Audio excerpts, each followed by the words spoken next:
Olá pessoal, voltamos aí para mais um bate-papo aí do Advogado de Milhões, sabendo que advogado de milhões não significa necessariamente dinheiro, mas sim as qualidades e atributos que um bom advogado de defesa deve ter para a sua atuação na advocacia criminal. Hoje o nosso papo vai ser rapidamente sobre provas digitais e interceptação telefônica.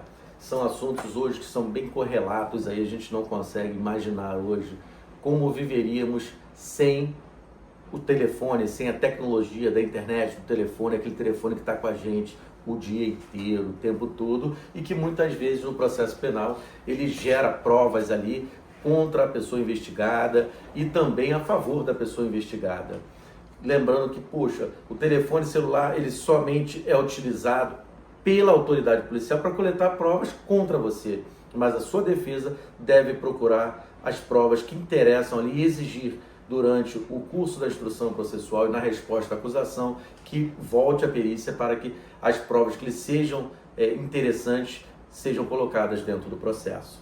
Um exemplo disso, um caso que teve aqui no escritório, onde uma pessoa foi acusada de um determinado crime de homicídio. E nós fomos ali até o telefone dela, Google Maps, e ali vai tendo todo o seu trajeto durante o dia, todos os lugares que você foi, as ligações que você fez. E nós comprovamos, através do Google Maps e das ligações que ele tinha efetuado, naquele dia que ele estava em outro lugar, naquele horário e naquele dia. Em outro caso, pelo contrário, a pessoa foi incriminada e teve provas contra ele justamente pela localização do celular.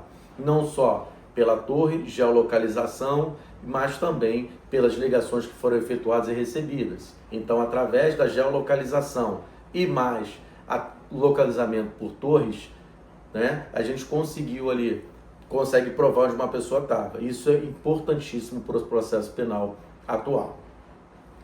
Vamos lá. Provas digitais e interceptação telefônica. Tudo que é no mundo digital, que esteja no computador, celular, tablet, internet, é considerado uma prova digital e, logicamente, tem uma perícia especializada. A gente não pode fazer uma coleta dispiciente, uma coleta relapsa de uma prova digital.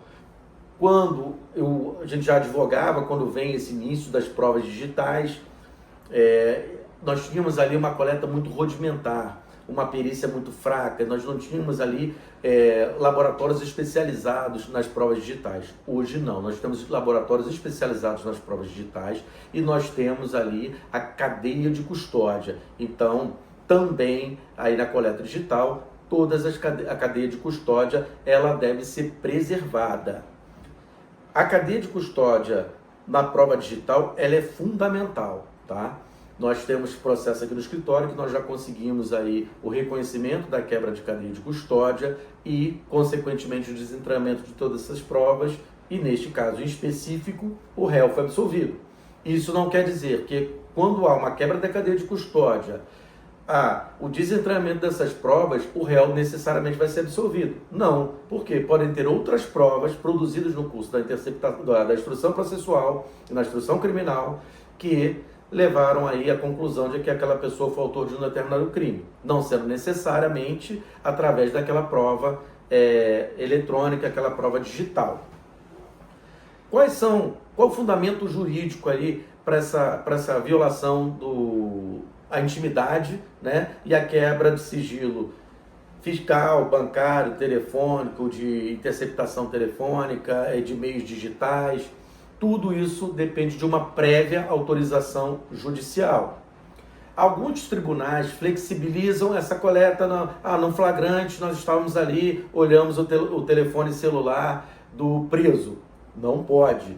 Os tribunais já têm firmado jurisprudência no sentido de que mesmo nesse tipo de abordagem, num suposto flagrante, precisa sim apreender o material eletrônico, autorização judicial, perícia especializada, extração correta, levando em consideração lá toda a cadeia de custódia, lembrando que a cadeia de custódia da prova digital, ela também tem que obedecer às fases: o reconhecimento, a identificação da possibilidade de obtenção de provas através daquele meio, por exemplo, um telefone celular, O acondicionamento e o transporte da prova digital, ele deve ser acondicionado de forma que não venha a se violar ou quebrar aquela cadeia de custódia.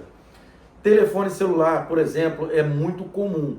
Quando você vai fazer uma perícia de um computador, não necessariamente você precisa ligar aquele computador na internet. Nós temos que lembrar que a coleta e o armazenamento da prova digital, ela é fundamental.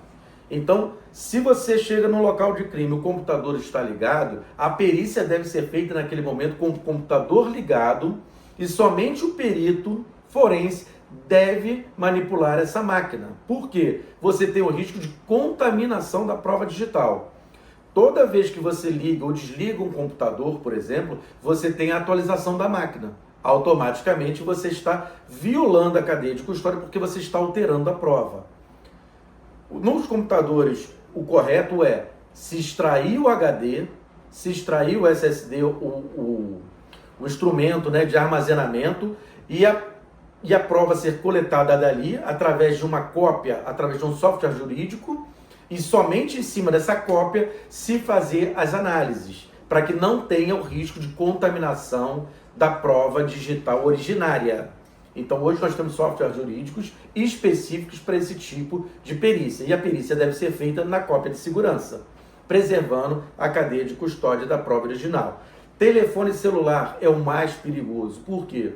O telefone celular, toda vez que você liga, desliga ou acessa a internet, automaticamente ele pode ter atualizações, pode receber mensagens, apagar mensagens. Então, a perícia de telefone celular ela é muito especializada. É muito comum nós verificarmos em processos criminais a extração manual das provas através de print de tela. Isso não garante a confiabilidade da prova, isso não é uma perícia e nem uma extração que deve ser feita dentro de um processo penal democrático. Viola a cadeia de custódia. Como deve ser feita a extração de material de telefone celular? Esse telefone ele deve ser levado para uma sala onde não haja sinal de internet, uma sala isolada, uma sala própria, especializada, onde o telefone não vai sofrer sinais, não vai receber sinais da operadora, automaticamente não vai ter sinal de internet e ali o perito, através de ferramentas, ele vai fazer a extração. Muitas das vezes a extração de conversa de WhatsApp, por exemplo, ela é feita através de uma câmera que vai ser acoplada ali e você vai ali rolando a tela, abrindo os áudios, ouvindo os áudios, preservando ali os metadados que vão ser verificados dentro desse sistema ou através de sistemas que permanecem ali a rigidez dos metadados para que se possa ali comprovar que aquilo não sofreu nenhum tipo de alteração. Lembrando que o WhatsApp ele pode ser alterado, as mensagens podem ser apagadas, podem ser editadas, enfim, ata notorial ou extração mecânica através de print de tela não são provas que guardam a cadeia de custódia, correto?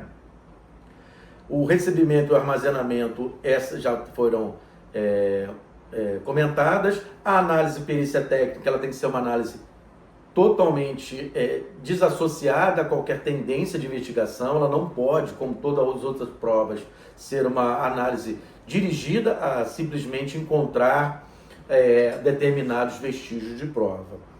Em relação ao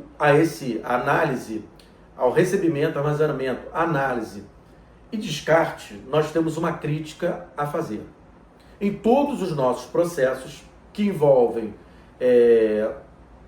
processos eletrônicos, em especial aí, quebra de sigilo telefônico, né? Captação de conversas, escuta telefônica, nós temos uma crítica.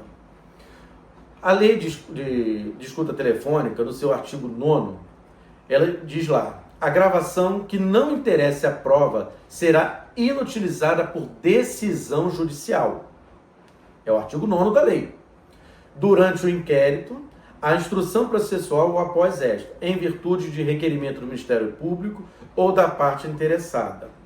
Parágrafo único. O incidente de inutilização será assistido pelo Ministério Público, sendo facultada a presença do acusado ou de seu representante legal. Atualmente, nós estamos aí, no caso do nosso ex-presidente Jair Messias Bolsonaro, ele acaba de virar réu perante o STF. O STF recebeu a denúncia, a partir de agora, o ex-presidente se tornou réu.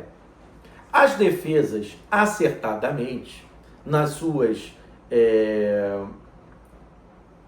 razões de defesa prévia, estão pedindo a decretação da nulidade dessas provas obtidas nos telefones celulares e nas escutas telefônicas que envolvem o ex-presidente Jair Bolsonaro.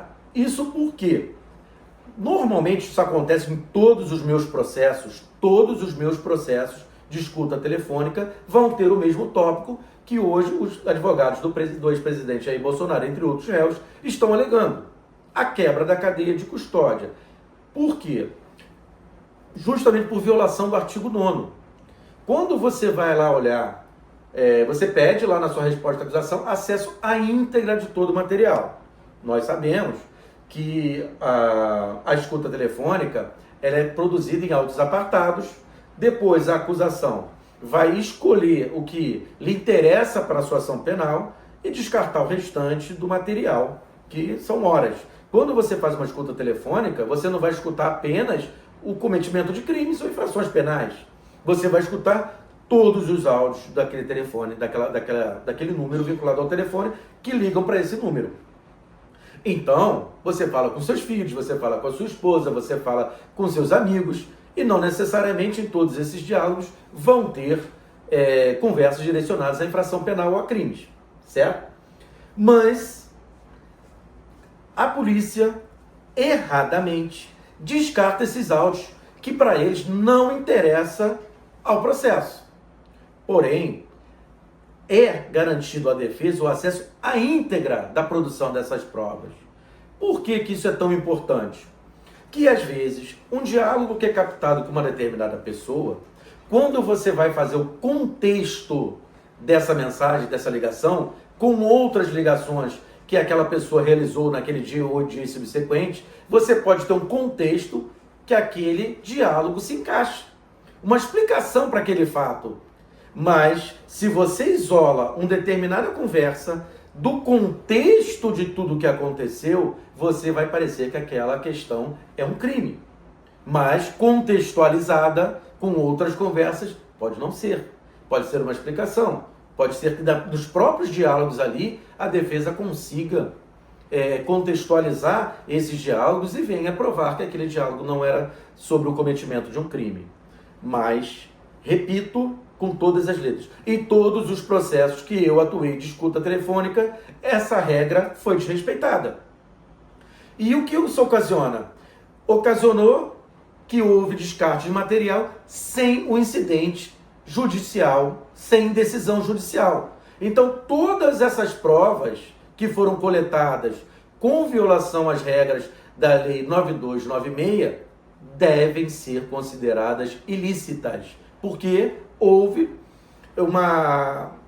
um manuseio incorreto dessas provas, gerando a quebra da cadeia de custódia.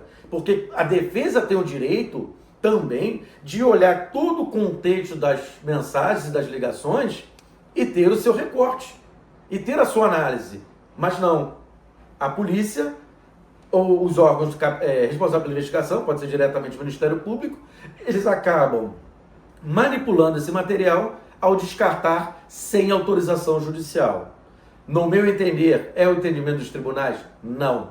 Mas nós vamos continuar brigando que isso é uma manipulação indevida da cadeia de custódia daquela prova e gera a nulidade, o desentranhamento dessas provas, porque houve quebra da cadeia de custódia. Isso é muito importante. E hoje, com o julgamento do nosso presidente, na nossa mais alta corte, eu acho que é o momento que a gente tem para que isso seja decidido de uma forma definitiva. Porque não é possível uma violação direta ao texto da lei, de uma lei da garantia constitucional, de que as ligações telefônicas, as mensagens telefônicas são invioláveis. É uma exceção a uma garantia constitucional. Então, nós não podemos aumentar a interpretação para permitir uma violação às garantias constitucionais. É uma violação direta a uma lei federal? Sim. É uma violação direta ao texto da Constituição Federal? Sim. Essa prova deve ser tida como nula? Sim, sem sombra de dúvida. Atualmente o entendimento dos tribunais é esse? Não. Não entendo por quê, né? Se é uma violação a um direito e garantia fundamental e a violação direta a uma lei federal, eu não consigo entender como esse comportamento das agências policiais não gera nulidade. Mas tenho certeza que com esse novo julgamento aqui do presidente Bolsonaro, nós temos a oportunidade de trazer isso a uma nova roupagem. Voltando aqui aos pontos aqui sobre essas leis aqui, garantias, nós temos que é necessário punir, é necessário investigar, mas o mais importante, sem violar e preservando o direito à intimidade, o devido processo legal e todos os mais que a gente vê aí que são abarcados em nossa Constituição Federal. Em suma, é permitido, é uma exceção à regra, a inviolabilidade das comunicações através de autorização judicial devidamente fundamentada, desde que cumprida aquelas regrinhas, entre elas que não possa ser produzida de outra forma, e o mais importante, dando amplo e restrito acesso à defesa dos elementos colhidos na fase investigatória, sem violar o contraditório e a ampla defesa. Tá bom? Então, a gente encerra aqui esse breve comentário. Não exaurimos o tema, é um tema muito vasto, mas é um comentário rápido aqui, que é o que interessa pra gente hoje, são esses comentários rápidos aí. Qualquer dúvida, através da nossa mentoria, através das nossas consultorias, nós podemos aí melhorar, aprofundar no caso concreto essas informações e trazer um resultado satisfatório para o seu cliente aí. Um abraço, advogados, e até a próxima.